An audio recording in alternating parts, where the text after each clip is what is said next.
নমস্কার, সুচিত্রাস কিচেনে আপনাদের সবাইকে স্বাগত।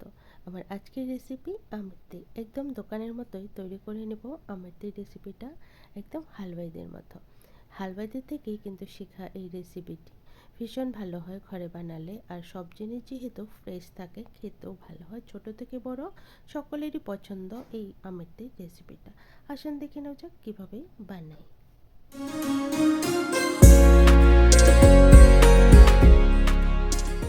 আমৃতি বানানোর জন্য সবার প্রথমেই আমি এখানে নিয়ে নিয়েছি উড়দ ডাল। ডালটাকে আমি 3 ঘন্টার জন্য ভিজিয়ে রেখেছিলাম, একদম সুন্দর নরম হয়ে গেছে। এটা চাইলে কিন্তু সারা রাত্রেও ভিজানো যায়, তবে আমি দিনেই ভিজিয়েছি। দিনেই যেহেতু এটা বানানোর পালা, আর সারা রাত্রের থেকে যদি আপনি একদিনে ভিজিয়ে বানিয়ে নেওয়া যায়, সেটার টেস্টও কিন্তু ভীষণ ভালো আসে। এবার ভালো করে ধুয়ে জলটা ঝরিয়ে একটা মিক্সিং জারে দিয়ে দিব। একটু জল দিয়ে দিলাম, খুব বেশিও জল দেব না, আবার কমও জল দেব না। এটার একটা একদম মিহি পেস্ট তৈরি করে নেব, যাতে কোনো রকমের দানা না থাকে। যদি দানা থেকে যায় সেটা কিন্তু তেলে দেওয়ার সাথে সাথে ফুটে যায়। এবার একটা বড় গামলাতে এই পেস্টটা ঢেলে নেব। এটাকে একটা সাইডে রেখে আমি আমৃতির জন্য শিরা তৈরি করে নেব। শিরার জন্য এখানে 1.5 বাটি চিনি দিয়ে দিলাম, আর এখানে দিয়ে দেব 1 বাটি জল। আর বেশি জল দেব না, এখানে অলরেডি 1 বাটির মতো শিরা রয়ে গেছে, আমি সেটাকে দিয়ে দেব।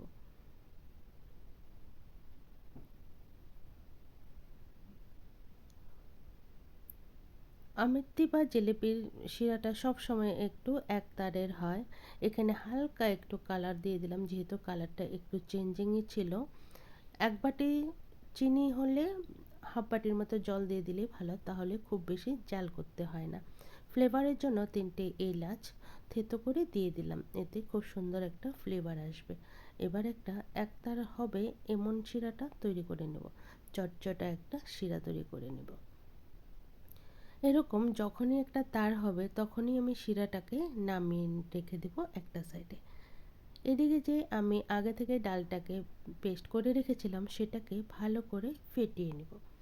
ফেটাতে ফেটাতে যখনই এটা ফুলে উঠবে আর ডালের কালারটাও কিন্তু চেঞ্জ হবে, তখনই আমৃত্যগুলো বানিয়ে নেব।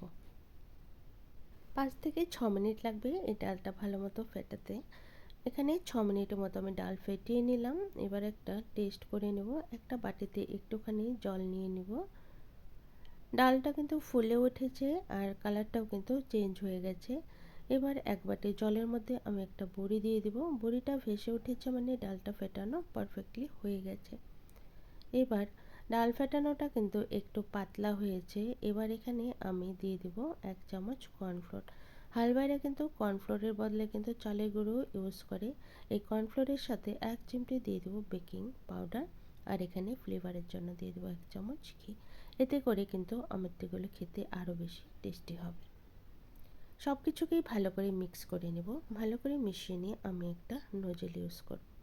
এখানে কিন্তু হালুয়াইরা একটা বড় মোটা কাপড় ইউজ করে, যেটাতে আমৃত্যগুলো ভালো হয় আর একটা ফুটো করা থাকে। এখানে পাইপিং ব্যাগের বদলে কিন্তু প্লাস্টিকের যে দুধের প্যাকেটগুলো, সেগুলো নিলেও কিন্তু হবে। আমি এখানে শর্টকাটের জন্য যে কেকের পাইপিং ব্যাগ সেটা নিয়েছি, আর একটা নজেলও নিয়ে নিয়েছি। এবার এই আমৃত্যগুলো ভাজার জন্য ফ্ল্যাট কড়াই হলে ভালো হয়। আমি একটা প্যান নিয়ে নিয়েছি, আর এখানে তেল আর ঘি মিশিয়ে আগে থেকে গরমে বসিয়ে দিচ্ছি। তেল ভালো মতো কিন্তু গরম হওয়ার আগে আমি প্রথম ব্যাচটা দিয়ে নিব। দেখে নেব হাতটা ভালো মতো চলছে কি না। তবে আমাদের যেহেতু বানানোর হাত নেই, দেখতে অতটা সুন্দর হয় না। আর হালুয়ারা যেহেতু সব সময় একই কাজ করে বলে ওদের জিলিপি বা আমৃত্যগুলো ভীষণ ভালো হয় দেখতে। আমাদের 6 মাস বা বছর পরে আমরা 1-8 দিন বানাই, তবে দেখতে কিন্তু অতটা সুন্দর হয় না। তবে খেতে কিন্তু স্বাদে কোনো তফাৎ হয় না। প্রথম ব্যাচটা আমার একটু হালকাই হয়েছে। ভাজতে ভাজতে এটাকে ক্রিস্পি করে তারপর শিরাতে দিলে ভালো হয়। প্রথমটা আমি এমনি বানিয়ে নিয়ে নিলাম, এবার শিরাতে দিয়ে দিব। আবারও সেকেন্ড ব্যাচগুলো সেমভাবে কিন্তু বানিয়ে নেব।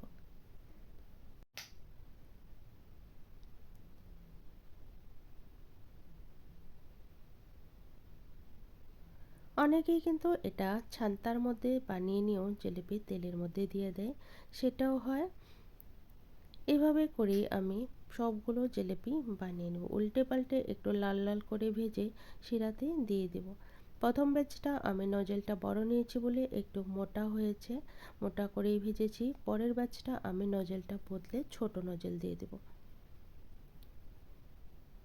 এটা নিজের উপরেই কিন্তু ডিপেন্ড করে আপনি কিভাবে বানাবেন। দেখার ওপরে যাবেন না, তবে দেখতে যেমনই হোক খেতে কিন্তু তার থেকেও বেশি ভালো হয়, কারণ এখানে সব কিছুই কিন্তু ফ্রেশ দেওয়া হয়েছে।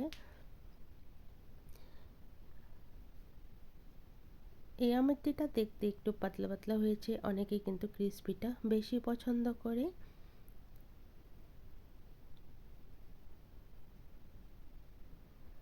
এরকম করেই আমি সবগুলো আমেরটি বানিয়ে নেব।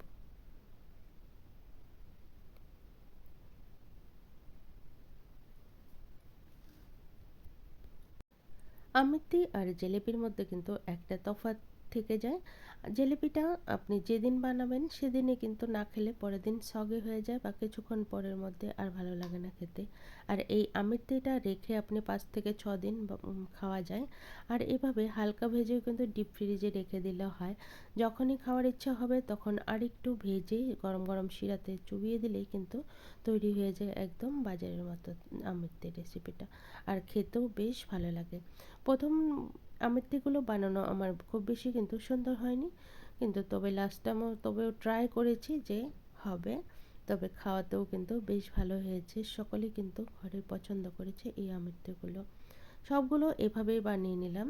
তেলটাও কিন্তু কমে গেছে, আমি আর তেল দিইনি, এই কম তেলেই কিন্তু সবগুলো আমিত্তি ভেজে তুলে নিয়েছি তেল আর শিরাতে। আমার আজকের এই আমিত্তি বানানোর রেসিপিটা যদি ভালো লেগে থাকে অবশ্যই একটা লাইক করার অনুরোধ রইল। আর এইভাবে বানিয়ে খাবেন, ভীষণ ভালো লাগে। বাজার থেকেও বলছি যে ঘরে বানালে সহজভাবে ভালো হবে। আমার চ্যানেলে নতুন বন্ধু হয়ে থাকলে চ্যানেলটাকে সাবস্ক্রাইব করার অনুরোধ রইল। পাশে থাকা বেল আইকন অবশ্যই প্রেস করে দেবেন, কারণ আমি চ্যানেলে যখনই কোনো নতুন রেসিপি দেব এর নোটিফিকেশন আপনারা পেয়ে যাবেন। আবারও হাজির হয়ে যাব অন্য কোনো রেসিপি নিয়ে।